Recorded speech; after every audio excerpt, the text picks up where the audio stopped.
किसी भी देश के विकास के लिए ये बहुत ज़रूरी होता है कि उसकी टेक्नोलॉजी वो हाई क्लास होनी चाहिए। और धीरे धीरे होता यह है कि हम लोग अपनी धरती से बाहर निकल के आसमान तक, यूनिवर्स तक पहुंच गए हैं और वहाँ पर हम लोग अपना छोड़ते हैं सैटेलाइट। कोई भी देश हो वो अपनी सैटेलाइट ऊपर छोड़ता है, चाहे वो मौसम की जानकारी हो। और ख़ास कर अगर कारगिल वॉर की बात करें तो उसके बाद से तो इस बात की भी ज़रूरत महसूस होने लगी थी कि हमारे पास अपनी ऐसी सैटेलाइट होनी चाहिए जो कि हमारी खुद की नेविगेशन को अच्छे से मॉनिटर कर सके। तो ये तो बात हो गई सैटेलाइट की, लेकिन सैटेलाइट ऊपर जाती है, उसके लिए ईंधन लगता है और वो ईंधन ना सिर्फ नीचे रहने वालों को बल्कि ऊपर का जो पूरा वातावरण है उसको भी दूषित करता है, महंगा भी होता है। तो ऐसे में आईआईटी कानपुर एक ऐसा प्रोजेक्ट लेके आया है जहाँ पे सैटेलाइट ऊपर तो जाएगी लेकिन वहाँ के वातावरण को प्रदूषित नहीं करेगी, काफ़ी ज़्यादा लंबे समय तक चलेगी। और ये एक लैंडमार्क इनोवेशन होगा न सिर्फ हमारे देश के लिए बल्कि पूरी दुनिया के लिए। तो क्या है इसके बारे में हम आपको बताते हैं। तो सबसे पहले तो आप ये देख लीजिए, ये उसका एक छोटा प्रोजेक्ट कह सकते हैं जो कि पूरा आईआईटी कानपुर में बना हुआ है। और ये किस तरीके से काम करेगा, जो सैटेलाइट है उसमें किस तरह से काम करेगा, इस पे बात करने के लिए हमारे साथ मौजूद हैं, उनसे बात कर लेते हैं। तो सबसे पहले तो आप अपना नाम बता दीजिए। जी, मेरा नाम विकास प्रकाश है और मैं इस आईआईटी कानपुर में काम करता हूं और मैं ड्रीम एरोस्पेस का पोर्टफोलियो मैनेजर हूं। विकास, सबसे पहले तो ये बताइए कि सैटेलाइट में ऐसी कौन सी दिक्कतें थीं और क्या क्या दिक्कतें थी जिसकी वजह से जब सैटेलाइट ऊपर जाती थी तो फिर काफ़ी प्रॉब्लम हर देश को आती थी। जी, सबसे ज़्यादा इम्पॉर्टेंट चीज़ जो वो है था कि जब कोई भी सैटेलाइट ऊपर जाता है तो बहुत सारे गैसेस निकलते हैं नीचे की तरफ से।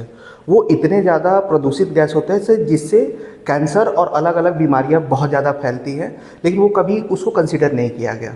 लेकिन धीरे धीरे जैसे जैसे हम अब तकनीक में आगे प्रगति करते गए तो हमें पता लगा कि इस चीज़ को हम अच्छा कर सकते हैं। यूएसए ने पहले ही नॉन कार्सिनोजेनिक मतलब गैर प्रदूषणकारी फ्यूल ईंधन बनाया था और उन्होंने एक गोपनीय फाइल में रखी हुई थी। पहली बार हम लोगों ने यहाँ पे स्टडी किया, खास करके हरि कृष्णा की टीम ने, जिसने वो फॉर्मूले को क्रैक किया। इन्होंने प्रूव किया कि ग्रीन फ्यूल से भी सैटेलाइट ऊपर जा सकता है और ऊपर सिर्फ जाएगा ही नहीं, बहुत सस्ते में जाएगा।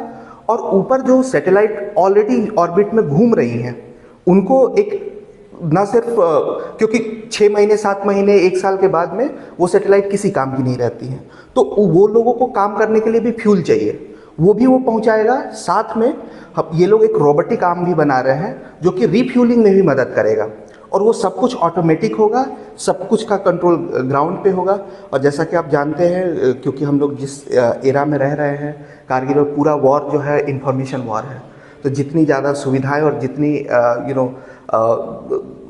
समावेशी विकास वाली चीज़ें हमारे देश में होंगी उतना ही ज़्यादा हमारा विकास होगा। एक तरह से हम ये कह सकते हैं कि उसको एक शब्द होता है यूनिवर्स गार्बेज, शायद कुछ ऐसा करके कहते हैं उसको, तो उसको कम करने में काफ़ी मदद मिलेगी अगर इस तरह का फ्यूल हो। बिल्कुल, सबसे ज़्यादा महत्वपूर्ण ये है कि वहाँ पे जो ऑर्बिट में ऑलरेडी सैटेलाइट्स हैं वो ज़्यादा समय तक काम करेंगी और उनको आप मैन्यूवरिंग जो कहते हैं वहाँ पे कि आप थोड़ा बहुत टिल्ट करना, ये करना, और उसके लिए जो एनर्जी चाहिए वो हम आपको इससे दिलवा दे सकते हैं।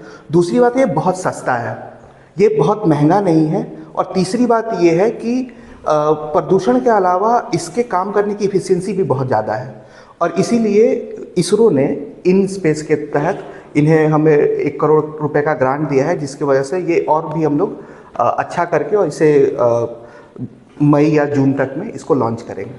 सबसे बड़ी बात यह है कि इसरो के कोलैबोरेशन से ये पूरा हो रहा है और इसरो ने बाकायदा भरोसा जताया कि इस तरह की चीज़ें बना सकते हैं, हम लोग अपने देश में बना सकते हैं। और सबसे महत्वपूर्ण बात यह है कि अमेरिका में ही अभी तक इस तरह की टेक्नोलॉजी थी और अमेरिका किसी को बताता नहीं था, लेकिन हमारे देशवासियों ने इसको खोज निकाला है।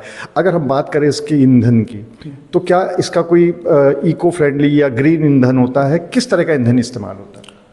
पहले जो ईंधन बनता था वो हाइड्रोजन बेस्ड होता था, जो जिसमें भी बहुत सारे वो बहुत ज़्यादा टॉक्सिक होता है।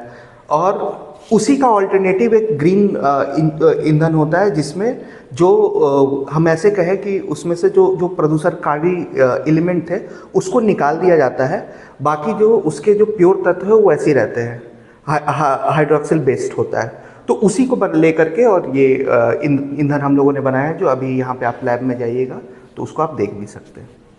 तो हम ये मान के चलें कि अब हम लोग वो देश हो गए हैं अमेरिका के बाद, पहले नहीं कह सकते, इकलौते ऐसे देश हो गए अमेरिका के बाद जिनके पास इस तरह की टेक्नोलॉजी है कि हम लोग एक तरह से इको फ्रेंडली सैटेलाइट हम लोग स्पेस में भेज पाएंगे। इसको दूसरे शब्दों में कहें तो इस तरीके से है कि और भी देश इस पे काम कर रहे हैं, लेकिन इस टेक्नोलॉजी की वजह से हमारा देश अब सक्षम हो पाएगा ग्रीन प्रोपल्सन इंजन के साथ में अपने ग्रीन टेक्नोलॉजी को इस्टेब्लिश करके लंबे समय तक सैटेलाइट को आसमान में रख के और जितनी चाहे उतनी सूचनाएं वो ग्रहण कर सकता है, और उसके आधार पे एग्रीकल्चर, इवन डिफेंस और बाकी सब के लिए जो नीतियाँ बनती हैं उसको भी लागू कर पाएगा।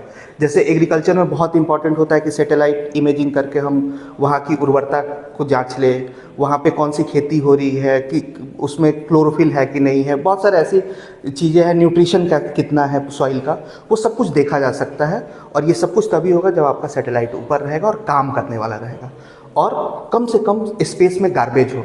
अगर स्पेस गार्बेज होगा तो उसके बहुत ही नकारात्मक प्रभाव है, और वो कहीं जाता नहीं, वो घूमते ही रहता है, और उसको डिस्ट्रॉय करने का कोई मैकेनिज्म हमारे पास नहीं है। तो एक ही उपाय है कि हम ज़्यादा से ज़्यादा समय तक स्पेस में जो भी काम कर रहा है उसको रखें और उसको रीयूज कर सकें। तो उसके लिए ये सबसे उपयुक्त उपाय है जो हम लोग डेवलप करें। आपसे बहुत ज़्यादा परेशान आपको नहीं करेंगे, सिर्फ एक सवाल पूछ लेंगे कि if we talk in percentage, so what will be the lifespan?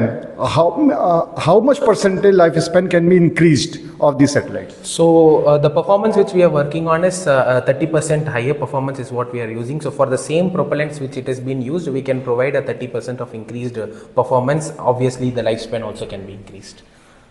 तो जो सबसे बड़ी दिक्कत होती है वो होती है स्पेस गार्बेज की, क्योंकि सैटेलाइट तो ऊपर भेज देते हैं लेकिन उसकी वजह से नुकसान कितना ज़्यादा हो रहा है ये सभी देशों के लिए एक चिंता का विषय था। लेकिन अब भारत ने इसका तोड़ खोज लिया है, पूरी मशीनरी बना ली है इस तरीके की, और अब हम भी अपने जो सैटेलाइट भेजेंगे वो पूरी तरह से इको फ्रेंडली भेज सकते हैं, उसका लाइफ स्पैन भी बढ़ा सकते हैं, और अब चाहे वॉर हो और चाहे फिर कृषि हो, सभी पर हम पूरी तरह से नज़र रख पाएंगे।